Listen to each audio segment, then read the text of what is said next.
Here's something that is really a pretty serious issue to me.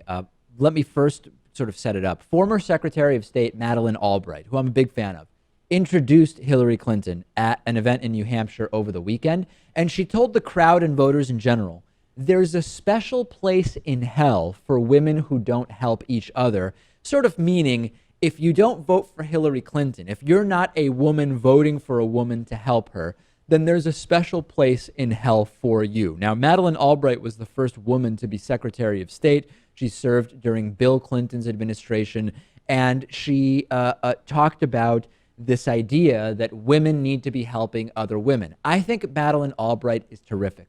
But for me, any implication that women should vote for Hillary Clinton because she is a woman is absolutely bogus. And I want to speak very clearly here because I don't want to be misunderstood. Although I'm sure I will be, as Lewis talked about in our last segment. Women make up more than 50% of the population in the United States. We have had 0% woman presidents. It has been 100% male presidents. This makes no sense. This, to me, it is statistically impossible in my mind that with 50-point-something% women making up our country, that the best candidates have always been men. It is just absolutely impossible for me to believe. So I think it is a problem that we have never had a female president. That being said, voting for a woman to be president merely because she is a woman, aside from whether if you're a progressive, that woman happens to be the most progressive candidate or whatever, voting for someone because of their sex, to me is the same as not voting for someone because of their sex. We need to be making an analysis here, Lewis, on issues. Now, if you believe that Hillary Clinton is going to be on balance better for women based on her policies, then I have absolutely no problem with supporting Hillary Clinton over Bernie Sanders, depending on how much weight you place on women's issues. Absolutely legitimate. But the idea of supporting a female candidate just because she is a woman is ridiculous. Now, I also want to make another point, Lewis. I don't think most women who support Hillary Clinton are supporting her because she is a woman. Sure, it exists in the same way that some black voters supported President Obama because he was black. But as we know, black voters don't just support black candidates. Ben Carson has almost no support from black people. And in the same way, I think that we need to be thinking about this based on issues. And I have a real problem with what Madeleine Albright is sort of implying here. Yeah, it's a problem. It's just a stupid thing to say, especially coming from someone like her. I wouldn't expect that.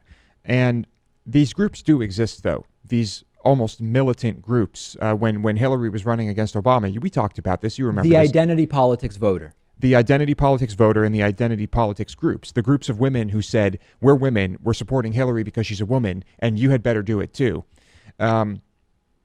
There are a lot of these people. Of course, they're not the majority. I don't know. I don't even know that I'd say there's a lot. I mean, I would say they exist in the same way that there are people who want to vote for Marco Rubio. If there are thousands of them, isn't that a lot? Nationally speaking, I don't think a few thousand people voting for Hillary because she's a woman are going to make really a difference. But think about the logic of it, right? Every Latino voter should be voting for Marco Rubio, and that is just not going to happen, right? I mean, we know that Latino voters are primarily Democratic, and they're voting on issues, not on identity. We know when we saw it happen with Herman Cain and what we're seeing now with Ben Carson that black voters, absolutely the same thing applies.